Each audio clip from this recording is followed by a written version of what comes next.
Hey folks, it's Dr. Jeff Camarda. Happy October 15th, which is the real tax day. Glad another one's behind us with your quarterly investment update, a video edition of my chairman's communique, the hard copy of which should be included with your statement shortly. And I'm just going to look up here to use this other screen as a teleprompter.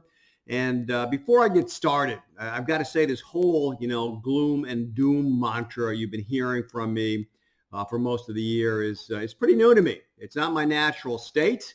Those of you that have known me for a while know me to be usually bullish. Some would say, perennial bullish, optimistic, and very positive about the United States and the power of the U.S. economy and the U.S. stock market to drive prosperity for us all. And I still believe that.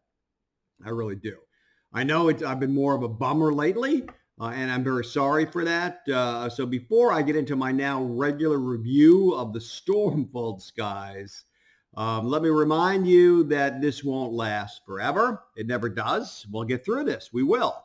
It'll be okay for you. It'll be okay for me. It'll be okay for our families and for our country. I know this in my bones. But until it passes, we need to be very careful to play our cards right. Now, I assure you we spent an enormous amount of time pondering this and thinking about the best way to chart our financial course through for your family and for ours. And by the way, just because I'm, unusually these days in professional attire today, don't you think I've let my COVID guard down? It's easy to kind of rationalize. It's been so long. You see people on Facebook or whatever at the park or the ball game or going out to dinner or on vacation. And, I think that's kind of foolishly playing with your health and your life. This still is very much a problem, will be for some time, and as just before I turn the camera on, looking at the news, it looks like we're headed for yet another spike here in U.S. Cases, and that's true around the world. So anyway, 2020 continues to be a year for the record books, and I can't think of any of it that's in a good way. As I write this just this week, the week of October 15th, these facts have been dominating my thinking.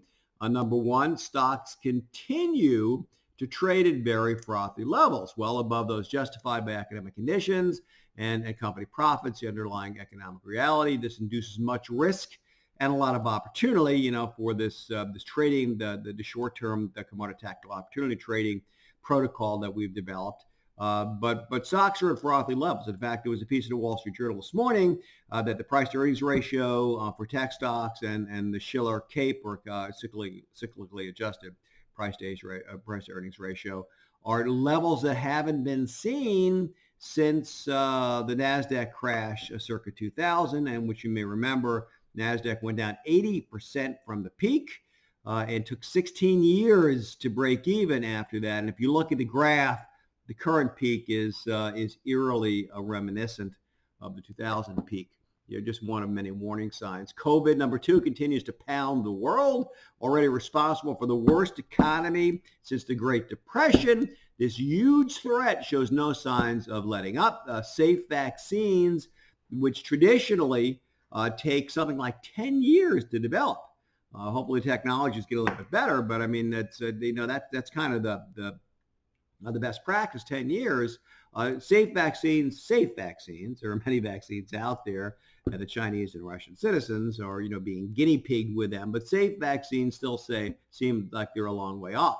Infection rates continue at pandemic levels, and it looks like the dreaded second waves are beginning to build in Europe, China, United States, and elsewhere. Again, looking at today's news, it looks like we're heading for the triple peak. I think one of the papers called it, and that's just today, October 15th. Number three, accelerated by COVID, the U.S. national debt problem continues to worsen with profound implications for the years ahead. The U.S. is awash in debt, and it's just getting worse and worse and worse. Ultimately, that piper will have to be paid. One way I think it'll be paid is with big tax hikes for investors across the board. Now, as deficits mount, federal deficits, which is different than the looming Social Security and Medicare implosions, which are, they're fixing to go belly up here pretty soon. and government spending on social programs and infrastructure, fiscal stimulus, which I think is really important to dig us out of this economic rut. But again, eventually it's going to have to be paid. So remember Uncle Sam, you say, I want you. Not me, I don't want you. He wants you. And if you got some loose change jangling in a tax low-hanging fruit pocket, you might want to beware. So taxes are going to be a real problem. Number 5, civil strife. Arguably the worst in U.S. history. Talking to some old timers that lived through the 60s and early 70s, it was never this bad before. The civil strife grips the nation, pushing many areas to the brink of anarchy and personal risk for many citizens. That's a real problem. And finally, the presidential election is careening into what would be comedic political theater were not the stakes so high. It's really just kind of amazing, astonishing to look at the sorry state to which our political process has fallen. And this is no laughing matter. Hopefully it'll be a clean and uncontested decision in the presidential and other races and an orderly transfer of power. But this seems increasingly unlikely to me. Both sides have really a lot invested already in disputing the outcome, kind of laying the groundwork for that, whatever the outcome may be. And I fear the sparks will fly for a long, long time after Election Day. Piled on top of threats 1 through 5, I think this makes for a most dangerous time. So from an investment standpoint, these conditions are make for extremely treacherous waters. The market seems to have made peace with either a Biden or a Trump victory, but not with endless uncertainty or a damaging power grab, which both parties have made more than some grumbles about contemplating and are kind of setting up for. Regardless, market valuations remain in bubble territory. This is truly amazing and frightening to me. If it pops, then a messy knife fight election aftermath may just be the trigger or the prick to pop that bubble. We could really be in for a Mr. Toad's wild ride before we find a bottom and stocks fairly price business realities and economic realities back in again, which means a lot lower stock prices than now.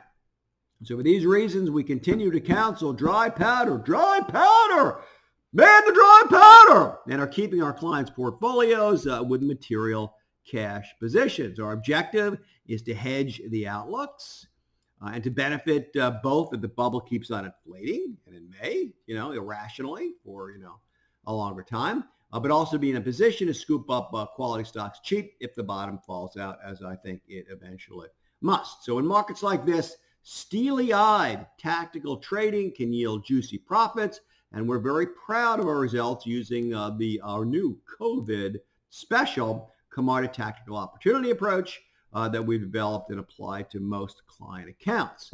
Make no mistake, CTO, Camarda Tactical Opportunity, is not a long-term investment strategy. It's an approach to target opportunistic short-term profits based on momentum and technical strengths. We're not looking to marry these stocks. A high percentage won't work out. It's inevitable. It's kind of part of, it's baked into the process, and those are quickly dumped when that becomes clear. But so long as enough of them do well and do well enough in a big enough way, the overall gains can be impressive. As mentioned, we're happy with the results so far and watching it very carefully. Those of you clients that pore over your statements and the confirmations from TD, you'll see a lot of activity. You'll see a lot of positions sold at losses. Again, that's kind of part of the process. Overall, though, we're very happy with the results. So if you have questions or concerns about that, email me, j@camarda.com, or talk to your personal wealth advisor if you'd like to get into the details of the numbers. But again, don't worry. So far, we're happy with what we're doing there. So longer term, though, again, this is kind of the COVID special, portfolio methodology that we feel compelled to utilize. But longer term, our investment strategy will be informed by three key factors when things calm down and kind of, as a more predictable trend emerges from the COVID chaos. Number one, client tax efficiency. We think taxes are going way up. And we know well it's not what you make, it's what you keep that counts. So we devote considerable effort to tax best practices to help maximize the wealth of our clients. And one of the reasons I'm in tax law school at this point in my life is to sharpen that sword even more keenly, because, boy, I think we're going to need it. Number two, inflation protection. We see inflation going much higher in the early 20s. That's 2020s, right? To the new 20s. I guess for us old timers, in fear that a lot of traditional investments like bonds and many stocks are at high risk of inflation. Of course, cash is the worst place to be. In a market bubble, it's a good place to be in many ways, but in an inflationary environment, which I don't expect to kindle, by the way, for a year or two, although it seems like we're starting to get there a little bit. But cash is the worst place to be in an inflationary environment. So our strategy will be very sensitive to targeting investments that have strong potential to actually grow while the U.S. dollar shrinks in value. What I called in that class that we just did, hopefully you all got the link and were able to watch it that wanted to. If not, please let me know if you had trouble with it. And I know we had a glitch with the morning session. I'd like to know if there was a problem so we can fix it. Again, J@CAMARDA.com. Direct pipeline to me, best way to reach me. But what I called in the class was inflation alpha, investments that do significantly better on top of the inflation rate. And number three of our tenet of our longer term portfolio strategy is being sensitive to the new economy. Things are changing. Things were changing very fast before COVID. Now it's changing on steroids. Sectors like office real estate and brick and mortar retail are getting hammered. I don't think we'll ever come back all the way. Education has permanently changed in a lot of different ways, and a lot of educational institutions are going to suffer. Why pay that heavy freight to go to an Ivy League school? I'm just watching the lectures on video, which I could actually do a lot for free. So things are really changing there. Opportunity and threats. Technology is king. It's way overvalued right now. Things like green energy, the renewable energy sources are getting really, really big now and really profitable. So we're very sensitive to the fundamental changes in the economy and to invest and capitalize on those. So again, in summation, the investment road ahead has never been as challenging or as hard to read. Gotten it wrong, and the risk could blow up your wealth and derail your retirement. And we are doing everything in our power to prevent that from happening. Because got it right, we will be okay. We'll even prosper.